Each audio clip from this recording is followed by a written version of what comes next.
ओम नमः। भैया जल्दी बैठिए सब लोग। ओम नमः शुद्धेभ्यः।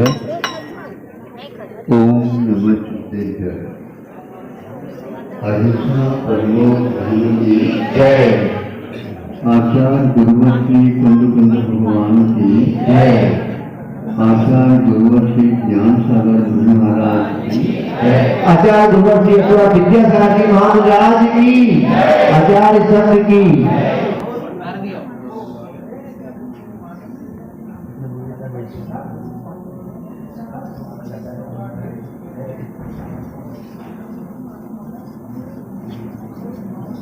संसार में प्राय करके लोगों की दृष्टि जो वस्तुएं कृत्रिम होती है, बनाई जाती है,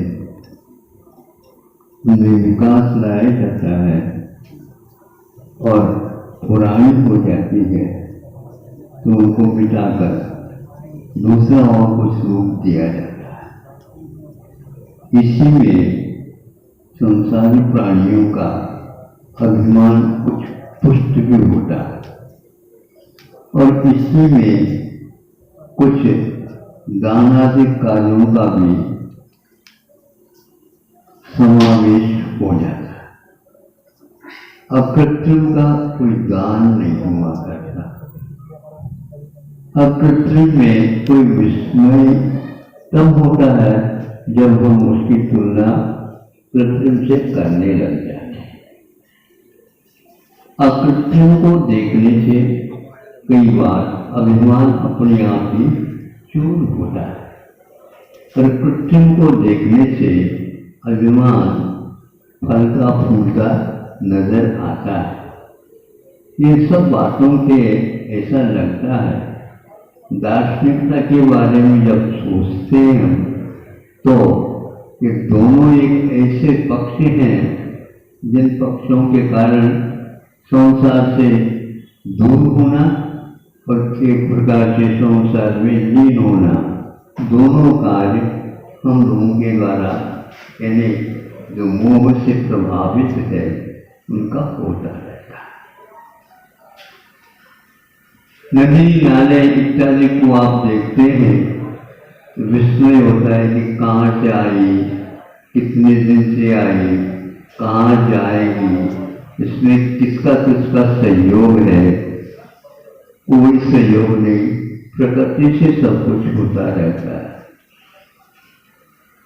वृक्षों के बारे में सोचते हैं, जो वृक्ष लगा करके पालते हैं, पोषते हैं, छोटे से बड़े कर देते हैं, बड़े होने के उपरांत उसकी उम्र के अनुसार वह अपने आप ही ढल जाता है।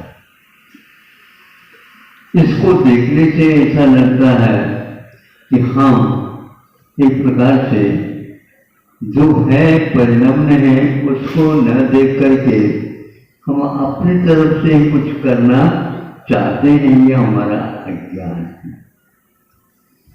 जब मुनि महाराज अकृत्रिम के तले में चले जाते हैं उस समय उन्हें लगता है हाँ वर्षेषु वर्षांतर हम बोलते थे और यहाँ पर अनादिकाल से बने हैं और अनंत काल तक और रहना है उनको। इसका संचारण किससे हो रहा, इस बारे में कुछ व्यक्तिगत वापराया करके सब लोगों का यही ध्यान रहता है, कोई न कोई ऐसा तत्व वस्तु कोई व्यक्तित्व है जिसके माध्यम से सब संचालन। व्यक्तित्व क्या है, कोई न कोई भगवान होंगे, कोई लीलता होगा आदि आदि। लेकिन जब इसका आदि और अंत ही सिद्ध नहीं होता वहां पर अपने को सोचना पड़ता है। यहाँ ये वस्तुतः है सोचनीय विषय है, इसके बारे में मनन करना चाहिए। इसके बारे में तटस्थ होकर के चिंतन करेंगे तो संभव है इसका स्रोत, इसका आदि में कारण आदि आदि देखने को उपलब्ध हो सकते। अपने आप चलता है लड़का समय पर, इसमें क्या लगता होता, ये तो रूटीन में है। किंतु जब चलना नहीं आता उस समय हमारा दिमाग खराब हो जाता है कि चल क्यों नहीं रहा। तो अब चला नहीं, पैर तो उसके पास है, हम कैसे चलाएं। आप उसको ये गाड़ी बना करके दे दो 3 पहिए का, ऐसे सबसे चलते हैं आप लोग। हाँ, नहीं आता तो उसको 2 पहिया पीछे, सामने 1 पहिया, और उसके ऊपर हाथ पकड़ने के लिए मुट्ठी रख दी, और पहियों से एकदम वो चलने लग जाता है। उसके सहारे एक कदम वह लड़का भी चलने लग जाता है। इतना तो चल गया, लेकिन गाड़ी किसका दो तो वैसे को ऐसे रुक गया। ये कौन है पहिया के अलावा वो कौन सी क्षमता है जो पैरों में रहती है, उसके बारे में सोचते हैं। हम लोगों को अच्छे ढंग से चलते थे, बताते ये लोग, ये बच्चा चल नहीं पा रहा। इसके बाद जो पैर है, पैर तो है, उसमें जो कमियां हैं वो कमियां ईश्वर सृष्टिकर्ता ने कुछ कमियां रख दी होंगी। ये दिमाग मत चलाओ। जब आपके लिए हुआ तो आपके लिए क्या किया उन्होंने, आपके लिए अच्छा कर दिया, उसके लिए गड़बड़ कर दिया, ऐसा नहीं हो सकता। क्योंकि इसमें और किसी का दोष नहीं है, किंतु मात्र अपनी ही कमी, जिसको उपादान की कमी बोलते हैं। आचार्यों ने निमित्त के साथ साथ उपादान की ओर हम लोगों की निगाह को, दृष्टि को ले जाने का बहुत भरसक प्रयत्न किया। इसके उपरांत भी हमारी नजर उपादान की ओर न जाकर के, क्योंकि उपादान एक योग्यता का नाम है,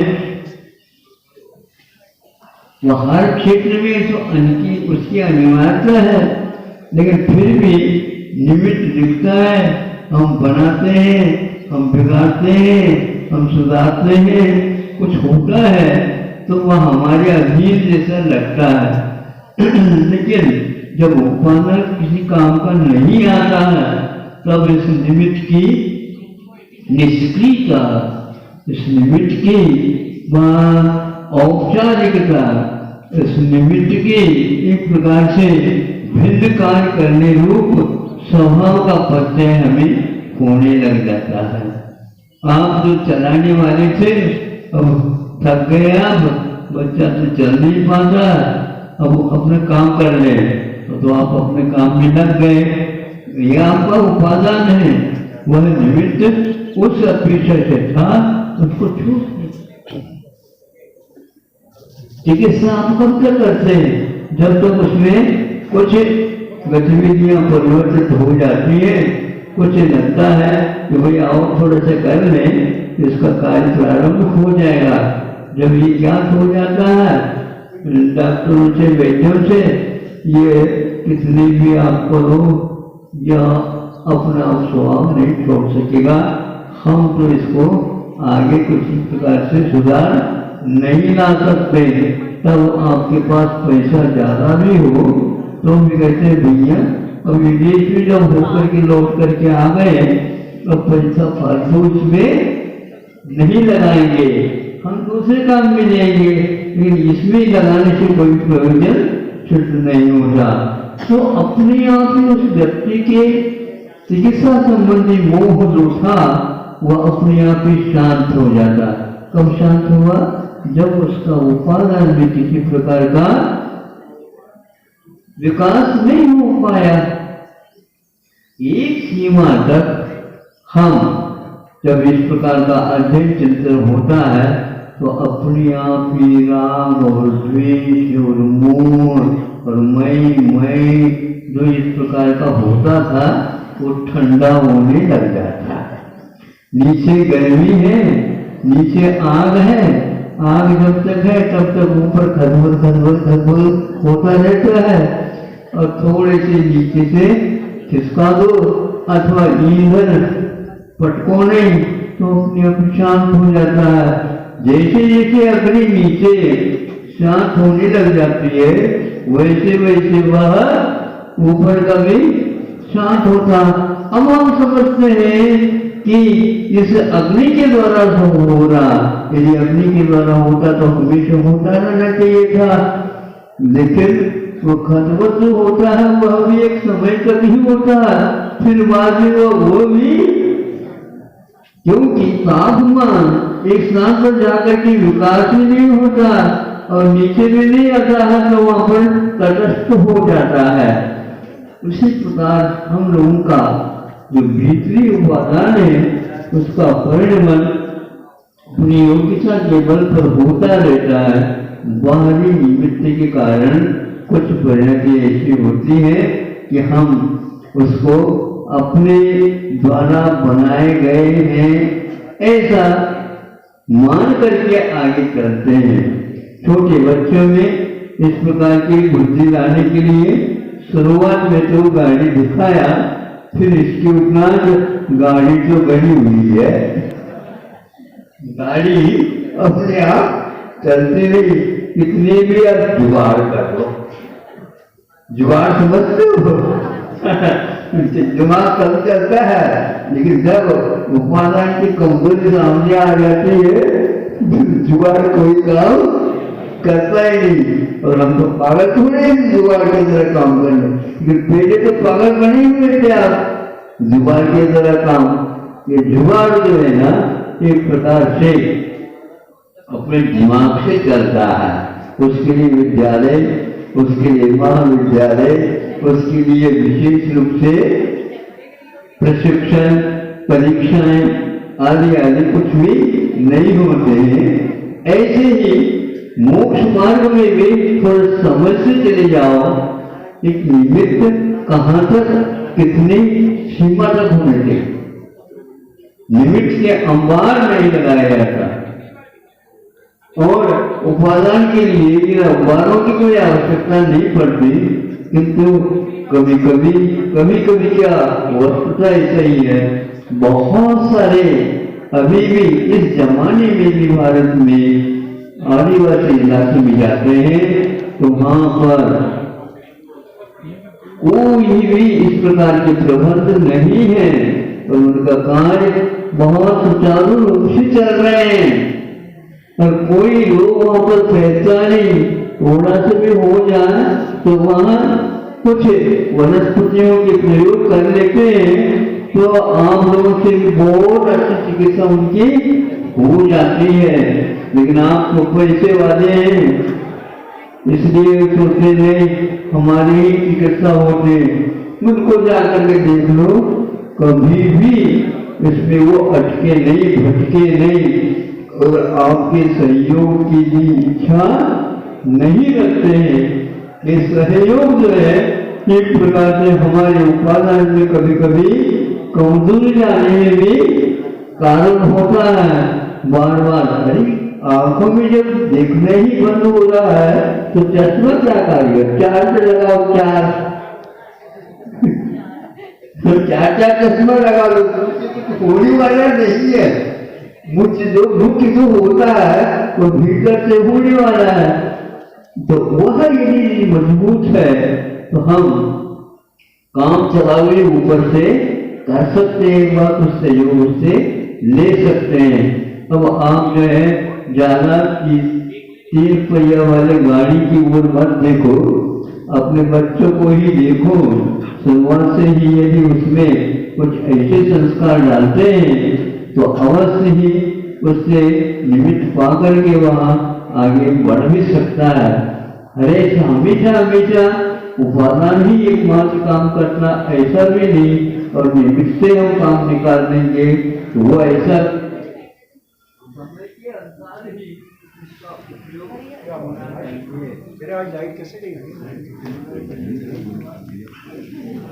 थोड़ा सा बोल करिए, सुनिए, अपने आप ही आवाज आने लग जाए।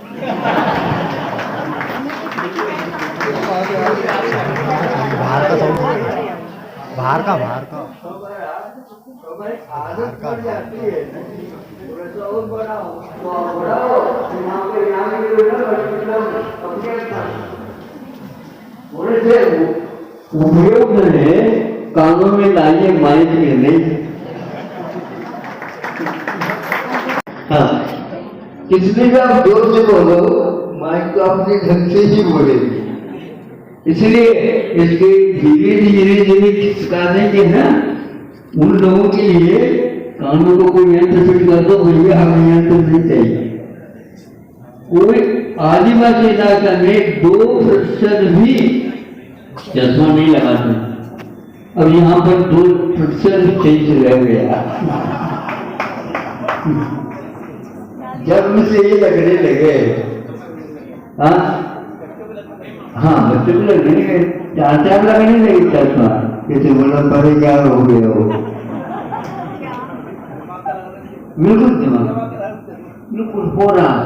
ये है सब उपादानी की कमजोरियां, खान पीन रहन सहन के कारण ये सारे स्तर नीचे होते चले जा रहे हैं। इनको दूर से ही थोड़ा उस समय नहीं। औषधोपचार के बारे में एक स्थान पर लिखा था कि औषधोपचार कौन सी उम्र से प्रारंभ होना चाहिए। जिस प्रकार विद्या अध्ययन आदि के लिए उम्र की सीमा रेखा होती है, उसी प्रकार औषधों को भी बच्चों के बहुत जल्दी नहीं करना चाहिए, क्योंकि उसका जितना उन्नत होने की ओर रहता है शरीर का परिणाम, उसमें बिना दवाइयाँ और हवा इत्यादि के माध्यम से और भोजन के माध्यम से खून के बढ़ने के रफ्तार जो है उसकी बहुत जल्दी रहती है, तेजी से रहती है। जो कोई भी खा ले और उसके योग्य उसे वो बनता चला जाता, और बहुत कम समय से के लिए ही दवाई चलनी चाहिए।